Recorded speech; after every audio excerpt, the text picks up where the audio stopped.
It's the pre-party with J. Cal. We are professional wrestling. I'm building an alliance. You are tuned into The absolute top of the mountain, the ultimate professional wrestling. Alliance-wrestling.com. Ladies and gentlemen, welcome to the pre-party with your boy J. Cal. This is a presentation of Alliance-wrestling.com, your number one source for news and information for the National Wrestling Alliance. Guys, happy Tuesday. It's NWA Tuesday again. I feel like it's deja vu all over again. Guys, we're talking about the National Wrestling Alliance on Tuesdays, and I'm kind of getting those NWA power feels. You know what I mean? Of course, it's not an NWA Power Tuesday. Of course, it is not at all an NWA Power Tuesday. But I would like to talk to you guys about the National Wrestling Alliance. In fact, I got a couple things I'd like to talk to you guys about today. See, I prepared notes. Ladies and gentlemen, we are going to have a dissertation on the effects of the National Wrestling Alliance in the world and landscape of professional wrestling. Obviously, that's a joke. That's where you're supposed to laugh. Anyways, hey guys, it's been kind of a crazy week. We heard some crazy things in the last 7 calendar days. I mean, in the world of professional wrestling, in and of itself, it seems like it might it might be collapsing onto itself. And it was just a few weeks ago we were talking about how the National Wrestling Alliance, their women's champion Thunder Rosa was defending the title on Primetime Live, which has always had a loose affiliation with the National Wrestling Alliance. But then we saw Thunder Rosa appear on AEW, and it was baffling, to say the least, that all of a sudden a contracted NWA performer was now appearing on, Primetime Pro Wrestling. And that's not to discount what the United Wrestling Network did, but this is a little bit different. This was TNT. This was cable. This was, many homes. I mean, this is TNT was the home of WCW for many years for the Monday Nitro. So this was kind of a weird thing. And then last week we get Sting returning to the world of professional wrestling, which in and of itself was a little bit crazy. But then Kenny Omega wins the AEW World Title, and now that's going to TNA Impact. I don't even know anymore, guys. I just don't know. It's such a crazy NWA management early in 2019 or early 2020, late 2019 said, hey, if you thought 2019 was crazy, 2020 is going to absolutely be wild, and nothing but craziness and wildness for the National Wrestling Alliance. It's been quite the year.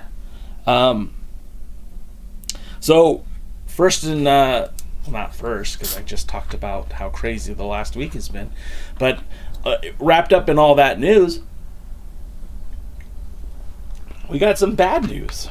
And it's not horrible news. It's not the end of the world, but like many of you, every Tuesday night I've been tuning in at 6 o'clock to Fight TV to watch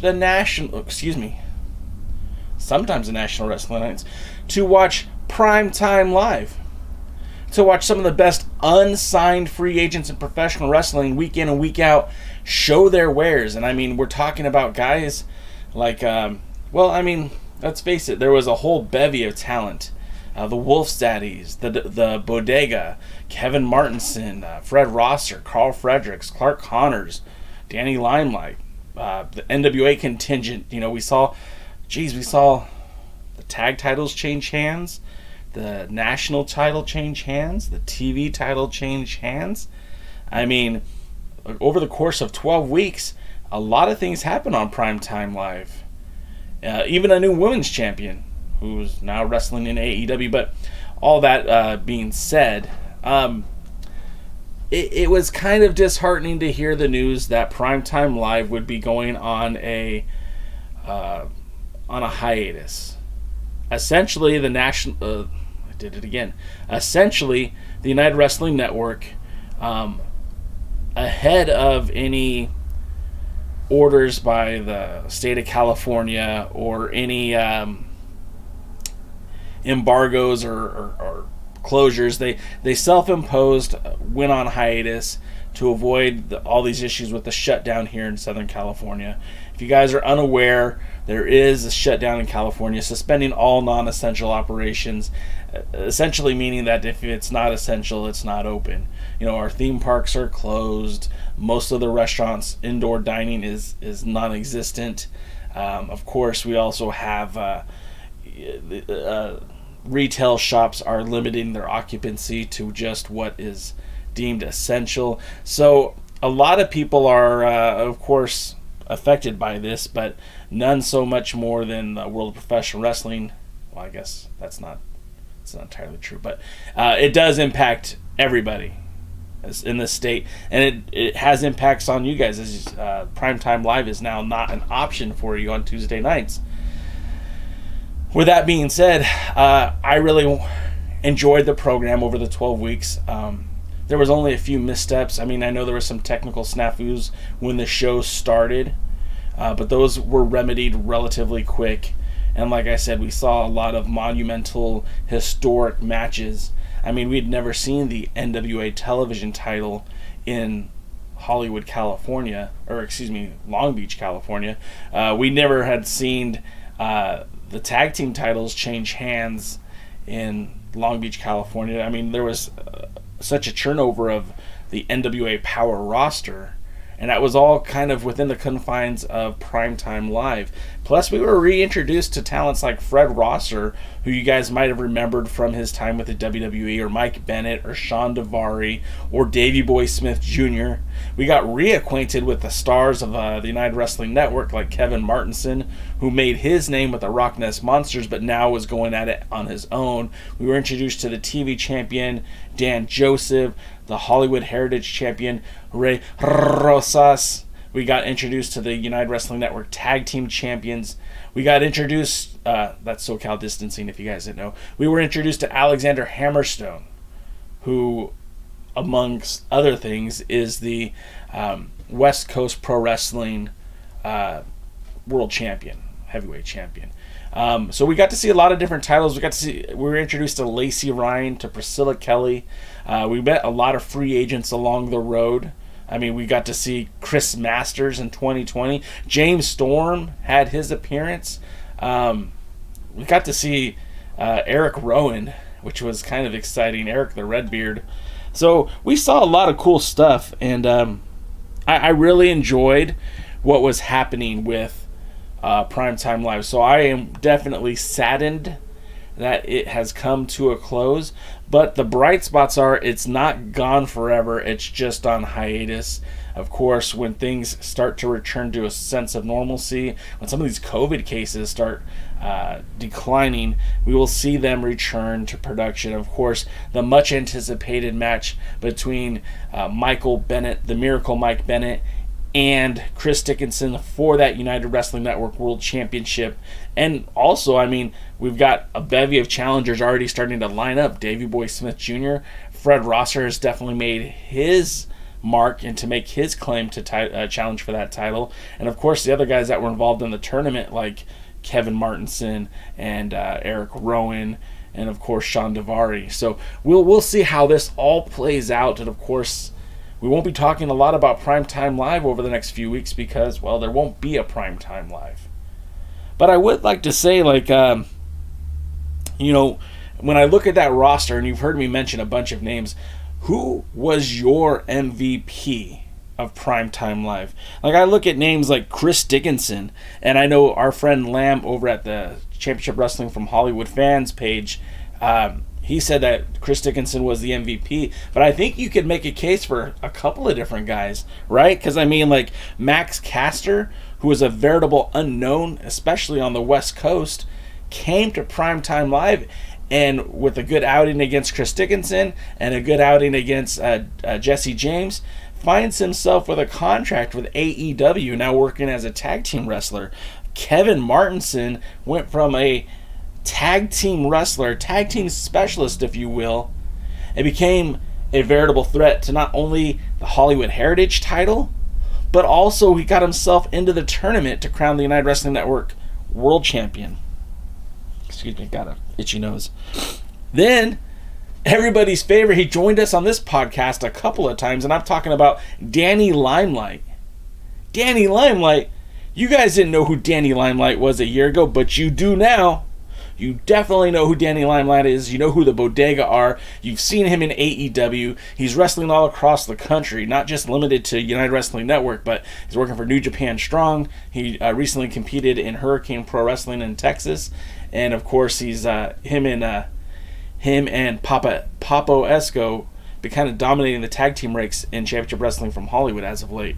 So I mean, there's a lot of positive growth, and then of course there's Jordan Clearwater, who recently won the Championship Wrestling from Hollywood Heritage title. Levi Shapiro, who won the United Wrestling Network Television Championship. Fred Rosser, who again I mentioned earlier, you know, this is a guy who basically became invisible post WWE. Now, yes, he started working with New Japan Strong, which, don't get me wrong, that is awesome. That is great.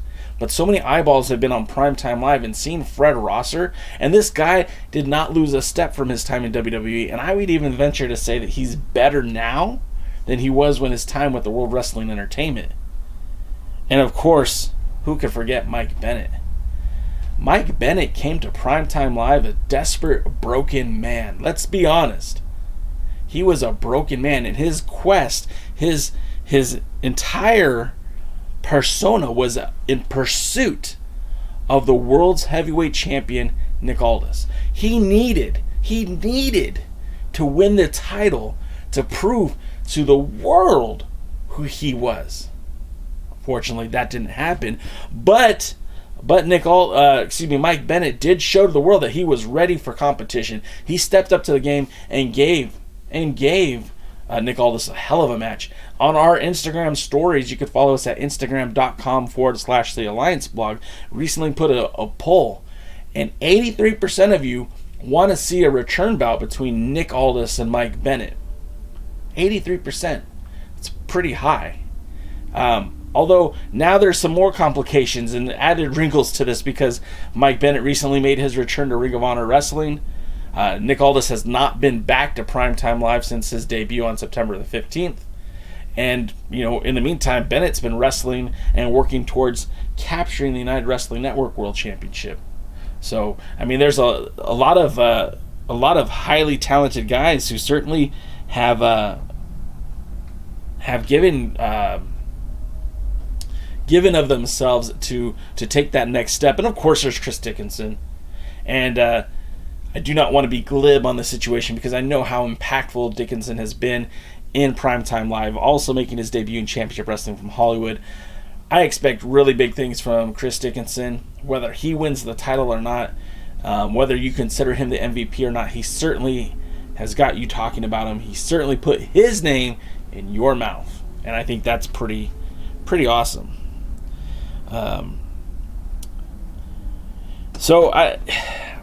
Primetime Live is in a good place when it comes back, as long as they don't wait 9 months before they produce their next wrestling show. I think many of us are ready to get back into it. Now, just reading the tea leaves, there hasn't been a lot of NWA interaction on Primetime Live, and I don't know what that means down the road. But I certainly believe that whatever happens, whatever second season of Primetime Live, if you will, when they come back, I really expect it to pick up exactly where it left off. Want to say what's up to everyone in the chat room. Woodland Goblin, how's it going? DKM's in the house. I see Wrestling with MMA is on our Twitch channel. You guys can check us out on Twitch too. We're twitch.com/The Alliance Blog, and that's where we hang out too. And sometimes we'll play video games. Heard a little secret that J. Cal might be upgrading his studios at home to do some gaming. I don't know if you guys are into that, but we'll see how that goes. There's a lot of, you guys have mentioned some of your names. Oh, Dave Scooby also says, if you don't have Access or Twitch, an encore presentation of Impact will be available on YouTube and Facebook at 10 p.m. Eastern, immediately following the show on Access TV and Twitch. So that's pretty cool, guys. You can watch Impact tonight if you're concerned, if you're interested what's going to happen with Kenny Omega showing up on Impact. Definitely check that out. That's a good call, Dave Scooby. Just more of your comments. Willie Bowen really enjoyed Jordan Clearwater, and he said he gets his vote. Terry McDermott says Hammerstone and Jesse James were great to watch. Terry McDermott's a huge Jordan Clearwater fan and says he's destined for greatness. I think DKM is pointing out, he said Danny Boy. I think he's referring to friend of the show, Danny Limelight. Again, he's made such a huge impact in such a short amount of time. It was 1 year ago yesterday that he dislocated his shoulder and was presumably done wrestling for at least a while. And as he said on our podcast, that his radioactive DNA helped him heal quicker, and he literally grabbed 2020 by the chutzpah, if I'm saying that correctly, and really has made 2020 his year. So up next, I would like to talk about NWA Shockwave, because we get in a mere 45 minutes or 40 minutes, we get the, let me just say that again. NWA Shockwave premieres Tuesday at 6 p.m. Eastern on the YouTube channel. Now, my first assertion, is that the right word? My first thoughts on the show were, oh boy, this is just a repeat. What is in it for me to watch? And I measured the pros and cons, and I did watch that show. Now, I'll be the first one to tell you, brag, boast, whatever you want to say. I was there at Thunder Studios for the first television taping. So I was there in the audience. Not that there was an audience. I was about 25 feet away from the ring with my Nikon camera, taking photos and bragging to This is the NWA Discord page about what was happening while a lot of them were dealing with connectivity issues. I was there in the house while they were filming these matches. So I was not surprised to see Jordan Cruz taking on Eli Drake. And I thought that Jordan Cruz looked really good in his first match. I thought Eli Drake looked like he hadn't lost a step. I felt like Heather Monroe really did put on a terrific match with Camille.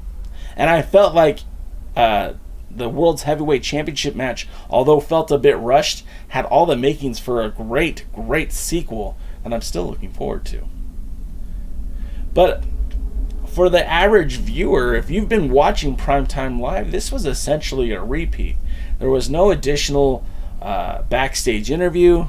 There was nothing to separate this show from what Primetime Live was. So there was no real added benefit as somebody who subscribed to all 4 packages, or was it 3 packages of Primetime Live, to watch this. There was nothing for me. I did anyways, but again, there was nothing really for me because I've seen it all before. But then I started to think, there's an audience of NWA fans who were not going to buy these pay-per-views.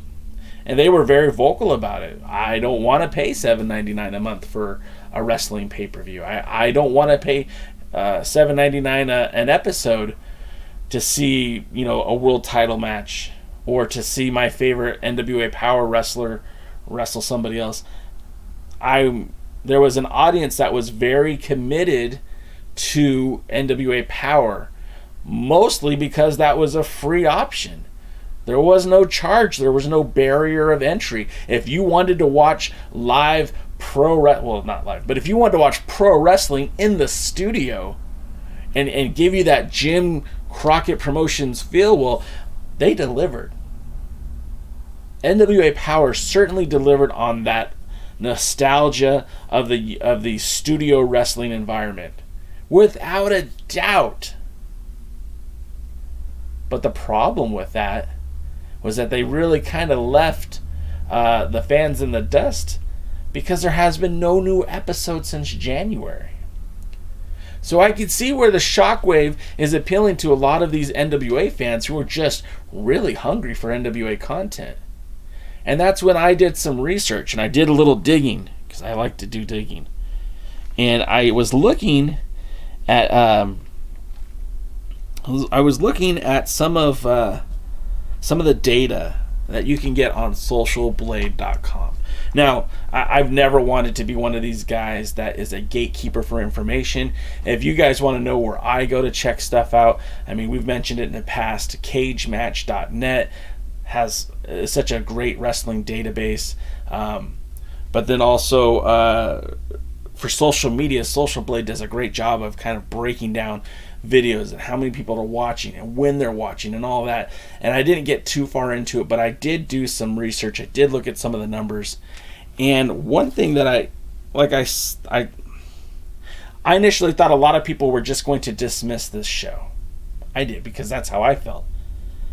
But there was a large audience who watched this show. In fact, and I was telling my friends DKM and Jaden while this show was going on that, wow, they had about 7,000, 8,000 people watching live. That was very reminiscent of the later episodes of NWA Power.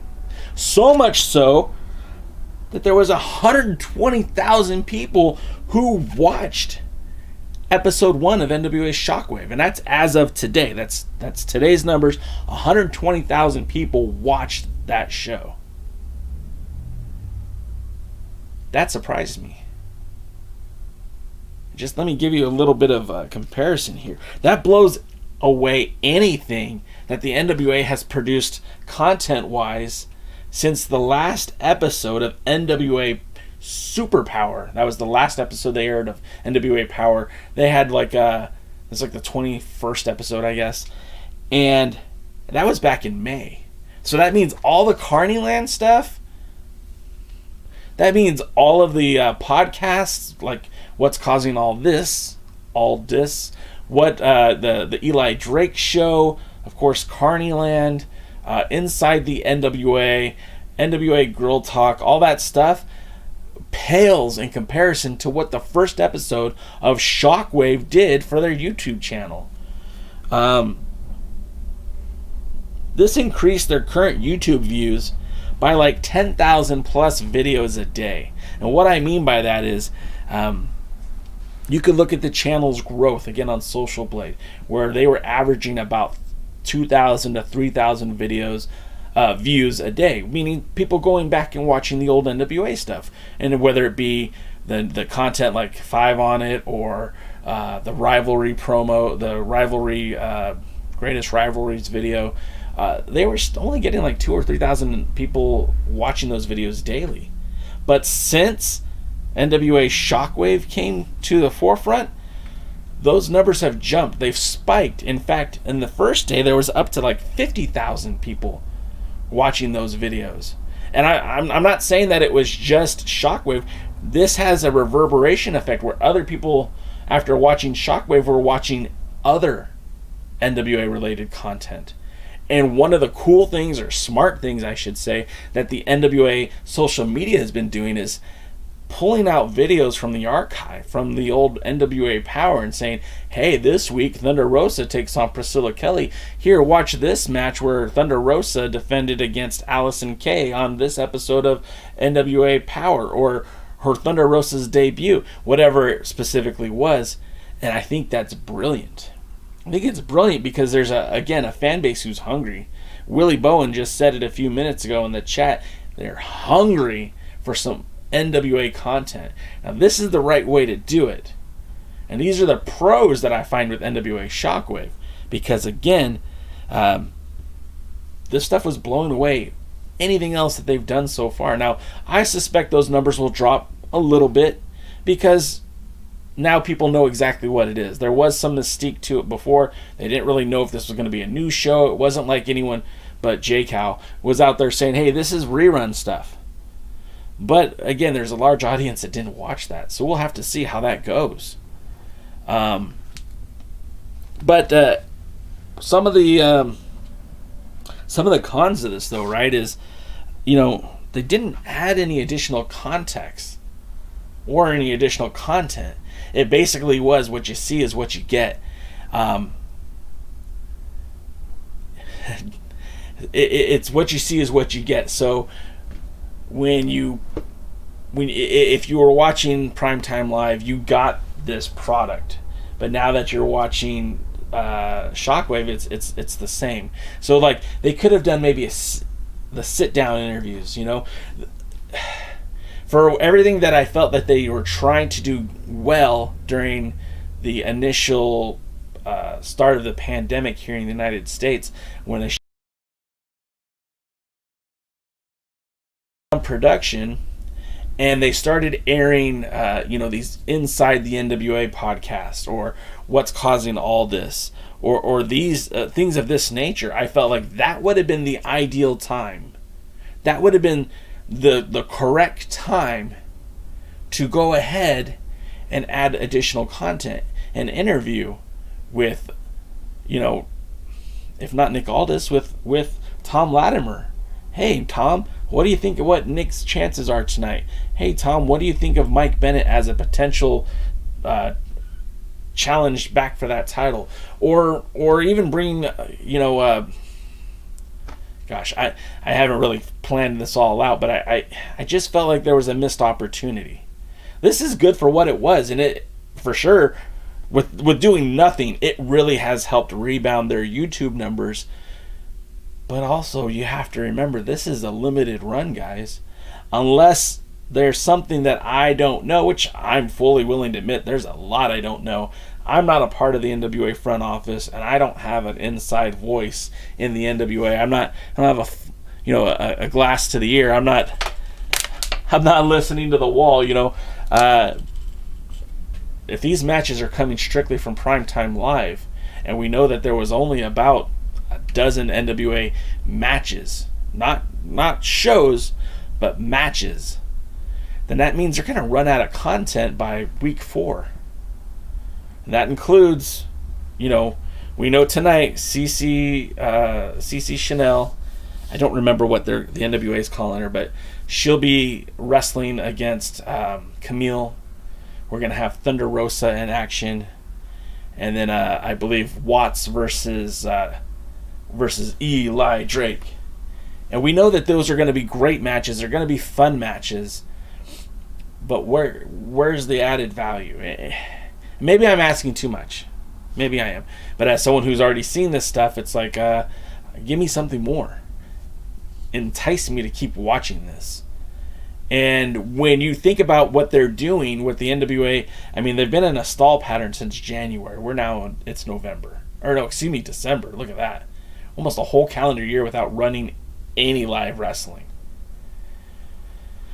So I don't know. I don't know what's going to happen for this. I don't know if this is a good thing or a bad thing. And quite honestly, I don't know if the NWA knows what they're going to do, because in 3 weeks they're going to be out of content. Now I do know that there is some unaired NWA content. I know that they did the Circled Squared. There was a second episode that never was released, and maybe they'll piece that in or parcel that in to extend NWA Shockwave, or maybe that's just lost to the great archive and we'll never see those matches. But I think the NWA really could have done something better with this, and I'm a little disappointed that they didn't. But I'm also really surprised and happy for the NWA that it seemingly so far has been a boost to their YouTube numbers, and hopefully that inspires more content creation. So we'll see. We'll see. More of your guys' comments. Terry McDermott says he's going to watch the Adam Pearce YouTube channel this week. That's a good bet, man. I mean, look, I'm a huge Adam Pearce guy. Everyone knows that. And he's done a lot of terrific things over the last few years. Wrestling with MMA says he hasn't bought a single episode of Primetime Live. Which is, I mean, then this is great for you, man. This is totally up your wheelhouse because you're going to see matches you haven't seen before. And although you know the results, it's still always fun to see these matches, to see what the storyline was going into it, or at least just watch the maturation. I mean, Camille, her first match, I mean, she's only had like 2 matches in the NWA, right? That one squash, and then I believe this one. Yeah, you're going to enjoy it, Wrestling with MMA. The next 4 episodes, I hope you really do, and check out these matches. I think you'll really enjoy it. Then more of your comments. DKM, this made me laugh earlier. You think wrestling fans might want wrestling? Yeah, we want wrestling. Billy, Dave, Simon, Nick, Crimson, Dave Marquez, everybody involved with the production of NWA Power. This is what we want. We want wrestling. I know, we all know that there's been a pandemic and it really has made things difficult, but not impossible. And that's where I get really frustrated because I know that it's possible to run live wrestling events. We're seeing it all across the globe. Japan's doing it. Up until recently, Championship Wrestling from Hollywood. They got stuff in the can until February. But Primetime Live, they're running events. They're doing shows in Arizona. They're doing shows in Texas. Ohio Valley's still running. And I don't know if these are socially distanced crowds. I don't know if these are no crowds. I don't know if these are pack them in and let them, pack them steep and sell it cheap. I don't know. But to me, it's like this frustration that the NWA has been unable to pivot. Now, I know this is something I say week in and week out, and I try not to beat them up too much about it, but we'll get more into it in a minute. But, the World's Heavyweight Championship has been defended 4 times this year. Let that sink in. 4 times this year. More of your comments. Dave Scooby says, run a few interviews or background story videos or even some classic clips of wrestlers that are featured on the show. Yes! I swear, Scooby, you and I share the same brain sometimes, and I mean that in the most flattering way possible. More Eli Drake matches from the past, more Nick Aldis matches from the past, more Thunder Rosa matches from the past, more promos, more segments. I'm not saying you need to slap makeup on a pig, but you could certainly do things to add more value to the show, and I just feel like you're not, and I don't know why. Willie Bowen says he wants to see Vipers versus Lacey Ryan. They had the 2 solid matches on Primetime Live. I believe the first one was a lot better than the second one, but nonetheless, I think you probably will see that match again sometime in the near future. Willie says, I wish the NWA would show retro matches with Adam Pearce defending the NWA World Heavyweight Championship. That's something that they could have considered too. There was a point in time where the NWA and Dave Marquez had a very close relationship, and I don't know how difficult it would have been to pry some of those gems out of the hands of Dave Marquez. If you go back to the 10 Pounds of Gold series when Colt Cabana was challenging Nick Aldus for the 10 Pounds of Gold, we saw these videos from the old NWA Hollywood, Championship Wrestling from Hollywood, where Adam Pearce and Colt Cabana had their Best of 7 series, and you saw that second time before this Best of 7 series, you saw the second time where Colt Cabana won that title, how meaningful it was. And the first time that he won that title, how meaningful it was. And I don't know why they couldn't do something similar. Eli Drake wrestled Adam Pearce for the NWA Worlds Heavyweight Championship. He went by Sean Ricker back then. And very easy to change the graphics and do voiceover commentary. They could have used something like that to show the longevity of Eli Drake with the NWA. They could have showed him tag teaming with Brian Cage. But who am I to say this stuff, I can't even get a follow from the World's Heavyweight Champion, so where do I stand? Woodland Goblin says the NWA Shockwave equals United Wrestling Network Primetime Live Light. 100%. And that's not necessarily a bad thing. If it were up to me, you would have both. You would have NWA Power, you'd still have Primetime Live, and you would find a way that they could coexist. Unfortunately, that just hasn't happened. That brings us to December 10th, Thursday night. Your NWA Worlds Heavyweight Champion, the dealer, the national treasure, Nick Aldis, will defend 10 pounds of gold against Flying Brian Pillman Jr. This marks the fourth title defense. Oh no, this will be the fifth, excuse me. The fifth title defense for Nick Aldis in one calendar year. Now I know, global pandemic, I know, COVID-19, I know, socially distant wrestling, I get it. But good Lord, when you had Thunder Rosa quite literally defending that title everywhere. She showed up on SWE Fury, not in a title match, but to showcase herself holding the Burke, right? Mission Pro Wrestling, her promotion, very easy to get there and defend the title, but there she was, defending the Burke. Lindsay Snow was a hell of a match.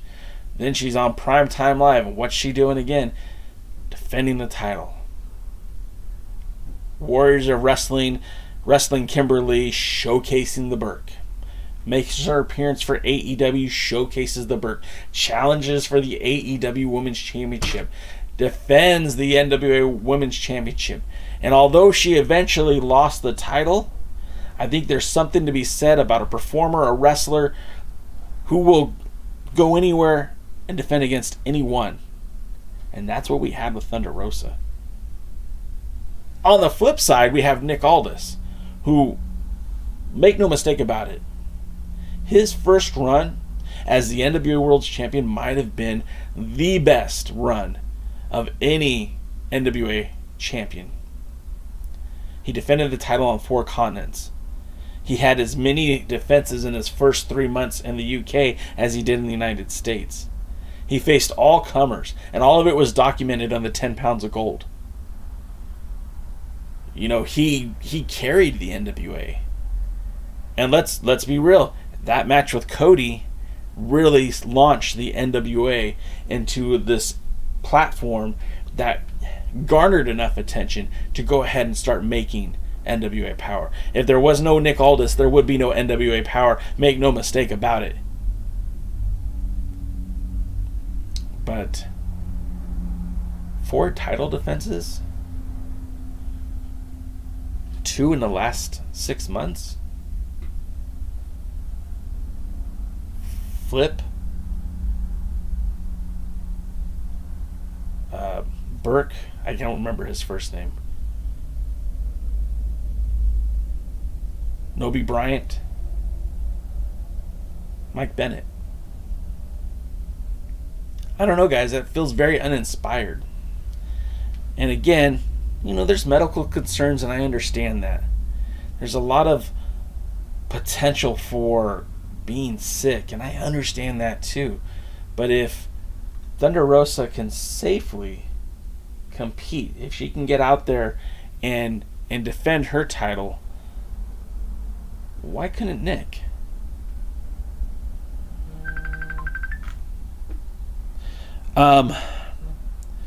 Nick hasn't wrestled a match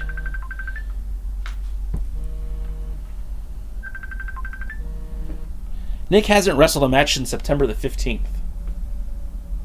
The last time he wrestled was on Primetime Live against Mike Bennett.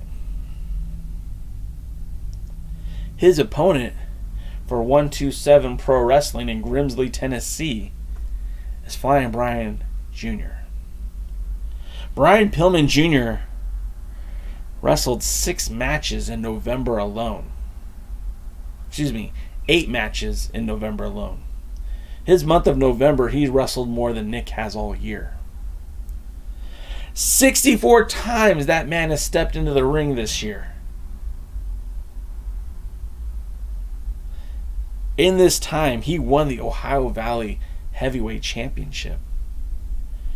He is still the IWC Super Indie Championship.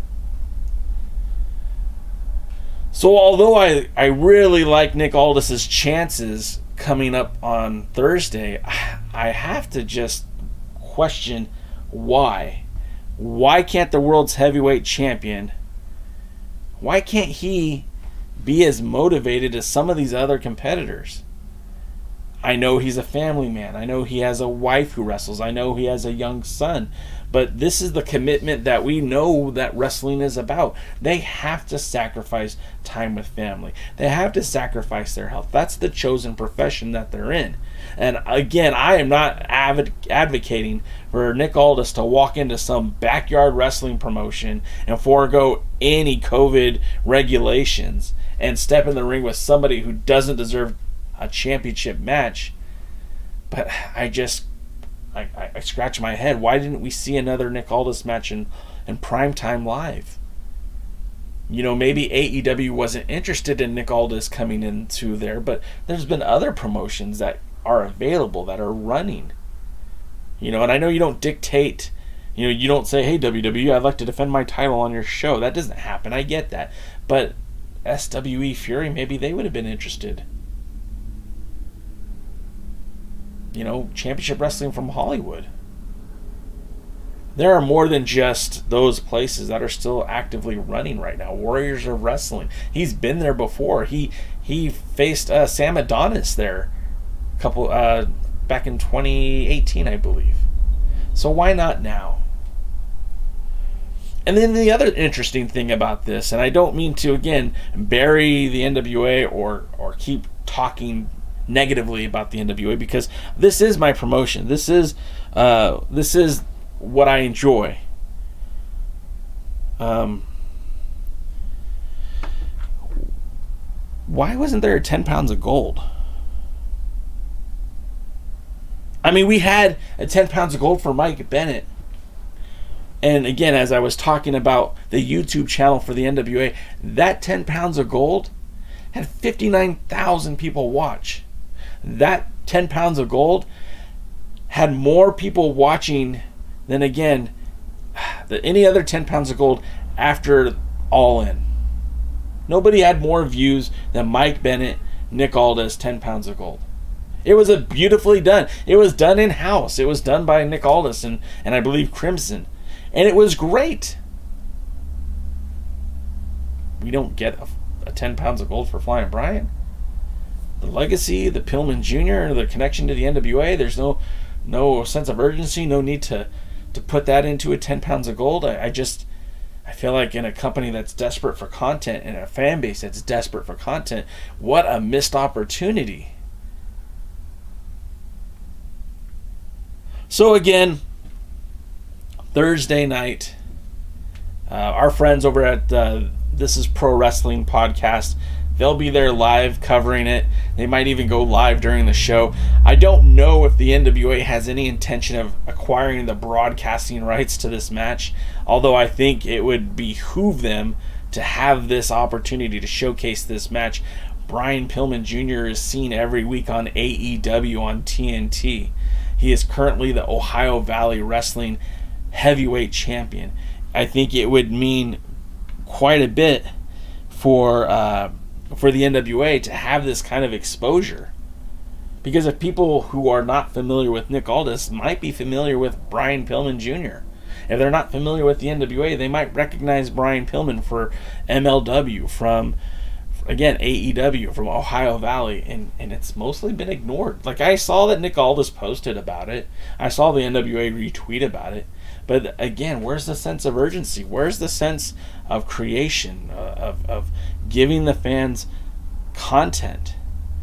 Because we've talked about it. The NWA has been stagnant for over a year. No live wrestling. Excuse me, not over a year. Nearly a year. I need to choose my words better. They had matches in January. Aldis was supposed to defend against Facade. Nick Aldus was supposed to defend against Carlito. Nick Aldus was supposed to take the title to the UK.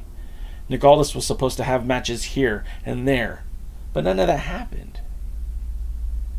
And again, I understand we are in the grasps of this horrible pandemic, and people are dying, and it's wow. I mean, you start talking about the numbers, it's staggering, and the cases are higher and higher and higher, and literally California is shutting down because of the high COVID risks and stuff and things. But then you've got, Mission Pro Wrestling running events in Texas, and you've got 127 Wrestling putting events on in Grimsley, Tennessee, and I'm just baffled by why the NWA hasn't been able to capitalize on these opportunities. So, what do I think is going to happen on Thursday night? I think for those in attendance are going to see a hell of a match, because we know that Nick Aldis is not a slouch, and for as much crap that I just gave him about only wrestling 4 times this year, we know that he is a premier athlete. And that's the thing. He's a great wrestler. He's a phenomenal wrestler. That's the man that beat Sting for the Impact title. We're not talking about a chump. We're talking about Nick Aldis.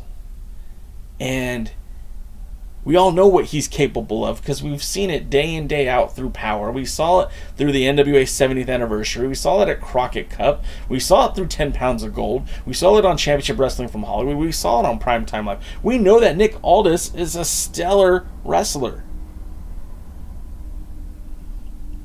But, again, why aren't they taking advantage of these opportunities? So what are we going to see Thursday? We're going to see a hell of a match. Will the NWA capitalize on the content that's being created? Probably not. Because we didn't get a 10 Pounds of Gold. What's the instinct to record this match? They're still sitting on Circled Squared. Second episode of that, we haven't seen that, or I guess that's the unreleased episode. Haven't seen that. So do I expect them to do this? No. But do I think they should? 100%. Absolutely.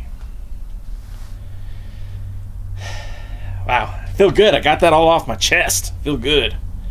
Dave Scooby says there needs to be some weekly content, even if it's retrospective, of current champions. Highlight Trevor, highlight the Pope, and highlight Stevens and Kratos. Again, these are things that 100% should have happened. Why they haven't happened before, I don't know. And I don't know whose responsibility it is. A lot of people are quick to blame Billy Corgan. And I guess in some sense, he's got the biggest bullseye because he's the owner. He promotes the show. It's up to him to, this is his baby, so it's up to him to either get it going the right way or put the people in place to get it going the right way. But honestly, they never recovered from Dave Lagana stepping down. And I think I don't know the genuine relationship between the NWA and Primetime Live. I don't know what happened, but that was initially pegged as a collaboration between Thunder Studios, David Marquez Productions, and the National Wrestling Alliance. And for 4 weeks, we had a lot of NWA content, and then not so much. So I don't know what happened in that situation, and I'm sure if I asked the NWA, I'd get a different answer than if I asked David Marquez. But for whatever reason, the NWA was not featured as heavily on that show. So what happens next? We don't know when NWA Power will return. Billy has said since day one that they won't bring that show back without an audience. Okay, you've got this NWA Shockwave, which if you guys didn't know, That's an old NWA wrestling promotion from the early 2000s that worked very closely with TNA Wrestling. I could have used NWA Showcase. It's such a good name. What